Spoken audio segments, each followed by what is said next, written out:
Welcome to This Explainer. Today, we're diving into a true American paradox. John Steinbeck's 1937 novella of Mice and Men is universally acclaimed as a literary masterpiece. It's a staple in classrooms literally everywhere, a beautifully tragic tale of friendship.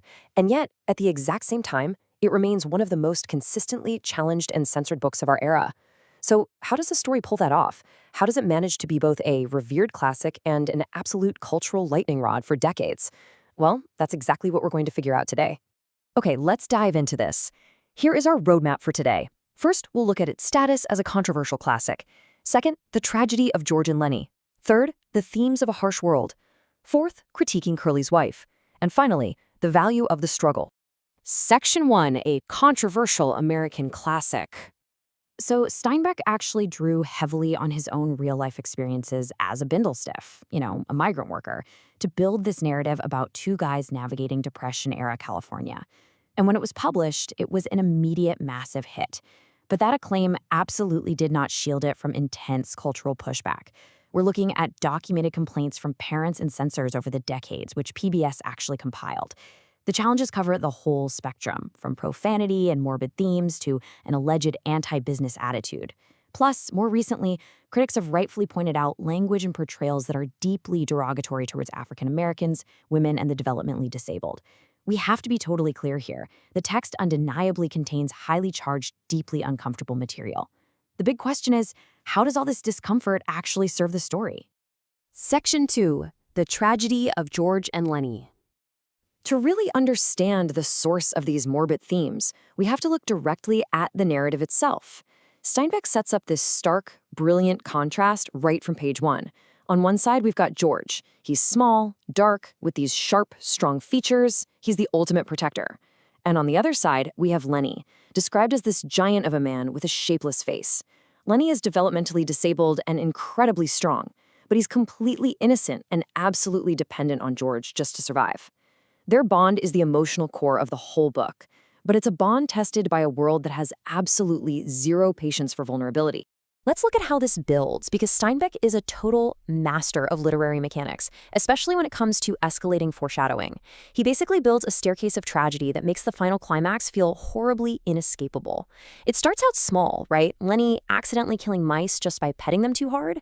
Then it escalates to Lenny instinctively crushing the aggressive ranch owner's son Curly's hand in a sheer panic. Next, he accidentally kills a puppy. All of this, combined with his past incident in a town called Weed, where Lenny frightened a woman by grabbing her dress, meticulously prepares us for the ultimate tragic climax: Lenny accidentally breaking Curly's wife's neck. But man, the tragedy isn't just that Lenny kills Curly's wife. It's what has to happen next. George realizes that a lynch mob led by Curly is going to torture his best friend, so he makes the devastating decision to shoot Lenny himself out of mercy. And this exact moment is perfectly foreshadowed earlier when a ranch hand named Carlson shoots an old weak dog belonging to a worker named Candy. Candy later says he regrets not doing it himself.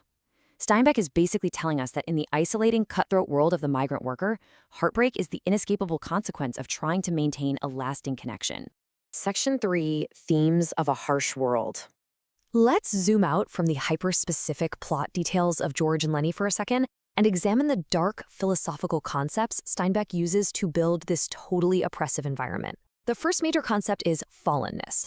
Steinbeck actually draws on the biblical story of the fall in the Garden of Eden to argue that the social and economic world these characters live in is fundamentally, inherently flawed. The book opens by this idyllic, pure pool of water, a natural paradise where things are shared.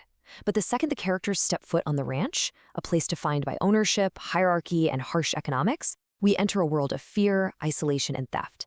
The pursuit of owning a piece of land is literally compared to the destruction of innocence. And that brings us to a deeply cynical view of the American dream. Pretty much every character clings to this prototypically American dream of freedom and untarnished happiness. Candy wants a few acres of land. Curly's wife dreams of Hollywood stardom. Crooks, the marginalized black stable hand, fantasizes about just having a safe, quiet patch of garden. Yet, before the action of the book even kicks off, circumstances have already permanently robbed them of these possibilities. The dream is just an illusion that keeps them working. So the crucial point is this deeply uncomfortable theme, the predatory nature of human existence. Steinbeck shows us that oppression doesn't just flow from the top down. Even the most marginalized, isolated characters will cruelly pick on those who are even more vulnerable. We see this so vividly when Crooks, who is terribly oppressed himself, uses his brief moment of power to taunt and terrify Lenny about George abandoning him. It's a chilling observation that visible strength is very often born of profound weakness and fear. Section 4. Critiquing Curly's Wife. Now let's apply a really fascinating modern academic lens to analyze the most controversial character on the ranch.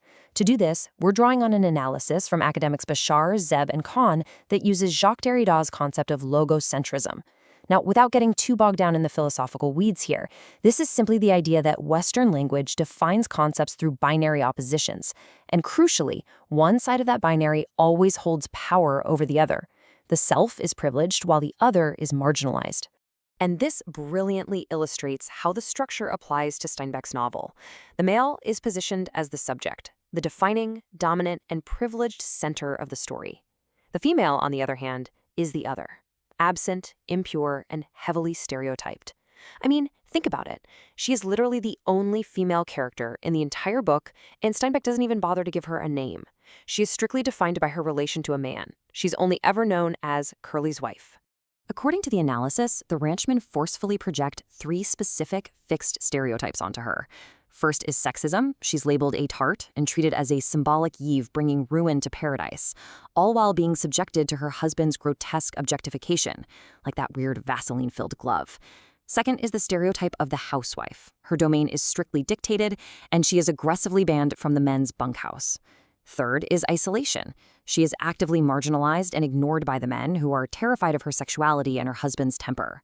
This academic reading argues that Steinbeck presents her almost entirely through the prejudiced, suspicious gaze of the patriarchal ranch, effectively victimizing her without necessarily giving her a voice of her own. Section 5. The value of the struggle. With all of this in mind, the intense bleakness, the controversial language, the deeply problematic portrayals, we have to return to the modern classroom. Why do educators, specifically high school English teachers, still passionately fight to teach this book?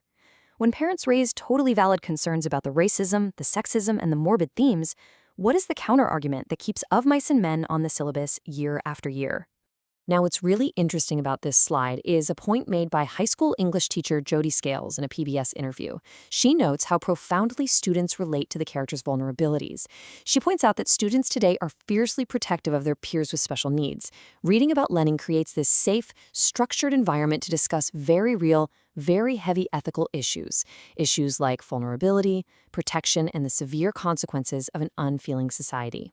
And so, we're left with a final thought to ponder. Can a flawed, historically bound, and deeply uncomfortable book actually be our greatest tool for teaching human empathy? Is it the very friction, the debates over censorship, the glaring stereotypes, the devastating tragedy that forces us to examine our own world more closely?